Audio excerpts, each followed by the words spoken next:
Hello everyone. तो आज हम रिव्यू करने वाले हैं रेट्रो मूवी का।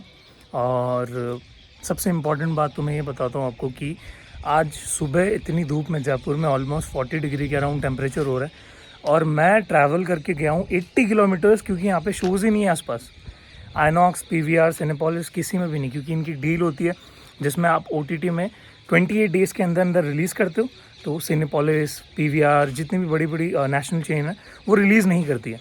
तो 80 किलोमीटर में ट्रैवल करके गया हूँ और गैलेक्सी सिनेमा करके मानसरोवर जयपुर के जो कोने के अंदर जो थिएटर है वहाँ मैं गया हूँ। ठीक है, ओके। तो बात करते हैं कैसी थी मूवी, कैसी लगी फर्स्ट हाफ सेकंड हाफ।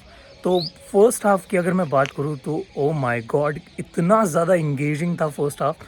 जैसे ही शुरू होता है और उसके बाद जैसे जैसे सीन आगे बढ़ते चले जाते हैं, 20 मिनट्स का जो सिंगल शॉट है उसकी बहुत बातें हो रही है, आप इंटरनेट पे देख रहे होगे। एंड डेफिनेटली वो सच में बहुत ही औसम था, जिसमें गाना भी सुनने को मिल रहा है हमें। एंड देन उसके साथ साथ फादर सन का जो कॉन्वर्सेशन है उसमें फिर पूजा हेगड़े का आना, फिर वो पूरी सारी चीज़ें इतनी ज़्यादा कॉम्प्लेक्स हो जाती है और हमें भी लगता है कि अब क्या होगा, अब क्या होगा, अब क्या होगा। तो वो एक सस्पेंस बना रहता है कि क्या होने वाला है नेक्स्ट सीन में, हमें कोई आइडिया नहीं रहता। और वो बहुत ज़्यादा अच्छे से उसको कैरी किया गया है, बहुत वेल डायरेक्टेड शॉट है। सभी की टाइमिंग उस सीन में बहुत अच्छी थी, चाहे फिर वो प्रॉपर डांस सीक्वेंसेस ले लो या फिर कॉन्वो ले लो, सारी चीज़ें बहुत अच्छी जा रही थी। देन फिर फर्स्ट हाफ में ही वो हमारा घाट वाला सीन जो गंगा नदी के किनारे शूट किया गया, जो हमने टीज़र में देखा था, भाई उसकी वजह से ही मुझे रेट्रो का इतना ज़्यादा वो कहते हैं ना एडिक्शन हो गया कि मुझे देखने जाना है। तो वो सीन भी आता है, वो बड़ी स्क्रीन पे उसकी मैंने पिक्चर भी क्लिक की। वो फ़ैन मोमेंट था एक तरीके से, उसको कितनी अच्छी तरीके से डायरेक्ट किया है। उसमें लाइटिंग देख लो, जो दीपक का यूज़ करना देख लो, और वो घाट, वो पूरा सीन, वो एम्बियंस बहुत प्यारा लग रहा था बड़ी स्क्रीन के अंदर। देन उसके बाद धीरे धीरे चीज़ें खुलती चली जाती है, विलन्स की एंट्री होती है और जैसे ही इंटरवल आने लगता है, पूरा ग्रिप कर लेती है मूवी हम लोगों को और बहुत ही मज़ेदार तरीके से हम सेट हो जाते हैं कि बस अब सेकेंड हाफ का हमारा वेट रहेगा। फिर जैसे ही सेकेंड हाफ आता है, मैंने कोल्ड कॉफ़ी, जो भी पॉपकॉर्न वगैरह सब कुछ ऑर्डर कर लिया था और मैं बिल्कुल रेडी था कि बस अब मज़ा आने वाला है और हमें मिलने वाली है तमिल इंडस्ट्री की इस साल की सबसे अच्छी अर्न करने वाली मूवी, बॉक्स ऑफिस में छा जाने वाली मूवी। बट जैसे ही सेकेंड हाफ चालू हुआ और वो एंड होता होता जब चला गया, वहाँ पे मुझे बहुत ज़्यादा नींद सी आने लग गई। मैं लिटरली बता रहा हूँ, एक फ़ाइट सीक्वेंस आता है लास्ट में जिसमें मेरी आंखें बंद होने लग गई थी। मुझे लग रहा था कि 80 किलोमीटर आया हूँ, 80 किलोमीटर दोबारा जाना है इस धूप में और थोड़ा सा नैप ले लेता हूँ। लिटरली मुझे ऐसा मन कर रहा था। फर्स्ट हाफ ऐसा था कि पूरी थकान मिट गई थी, ऐसा लग रहा था कि नहीं, कंटिन्यू करना है और मेरा जो पैसा था वो वसूल हो गया, इतना दूर आना वसूल हो गया, इतनी गर्मी में कोई फ़र्क नहीं पड़ता। बट सेकेंड हाफ ने एक तरीके से थोड़ा सा डिसअपॉइंट किया और थोड़ा बोरिंग भी हो गया था लास्ट में आते आते।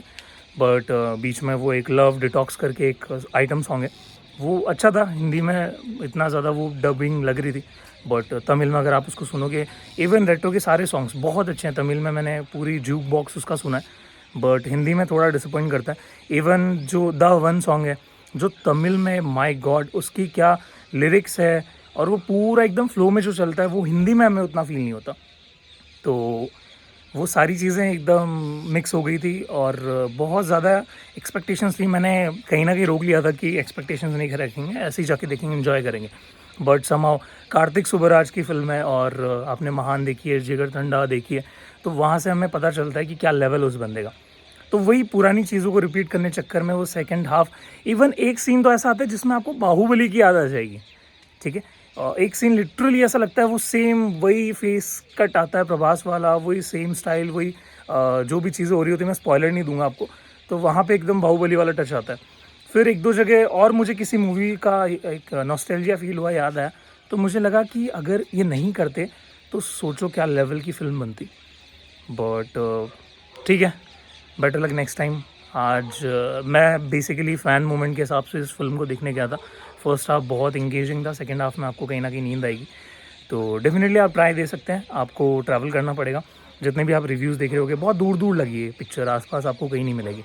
तो मैं देता हूँ 5 में से 3 स्टार्स रेट्रो को, और बाकी की जो 2 स्टार है वो सेकेंड हाफ के लिए कटेंगे। फ़र्क नहीं पड़ता, कहीं पे भी जाके देखो। बचपन से मूवीज़ का शौक़ रहा है तो हमेशा से कहीं भी अगर अच्छी फ़िल्म बनेगी तो सपोर्ट करने ज़रूर पहुँचेंगे। एक्चुअल में जयपुर में शो मिले ही नहीं थे, एक दिन पहले तो मैंने डिसाइड कर लिया था कि मैं दिल्ली जाऊँगा शो देखने के लिए, बट समहाउ लग गए अच्छा हुआ दिल्ली नहीं जाना पड़ा, नहीं तो और ज़्यादा हालत ख़राब हो जाती। तो आप ट्राई दे सकते हो, फर्स्ट हाफ बहुत अच्छा रहेगा, फर्स्ट हाफ में उठ के आ सकते हो, ठीक है। बाकी जो एक्टिंग थी सूर्या सर, माय गॉड बहुत अच्छा, फर्स्ट हाफ में बहुत इंगेजिंग था। सेकंड हाफ में वो भी क्या कर सकते हैं, जो कैरेक्टर ही उस हिसाब से प्ले उनको करना है, ठीक है। तो सेकंड हाफ में चीज़ें डल हो जाती, और बाकी सब ने अच्छा काम किया है। ऐसा कुछ नहीं है कि किसी का काम बहुत ज़्यादा ऊपर ऊपर से लग रहा है, सब ने अच्छा काम किया। और बस यही था आज का रिव्यू, और मिलते हैं अब नेक्स्ट हम किसी मूवी में। बताइए आपकी क्या राय है, आपके क्या फीडबैक है, आप लोगों ने देखी या नहीं देखी। तो मैं मिलता हूँ आप लोगों को नेक्स्ट रिव्यू के अंदर, and thank you so much.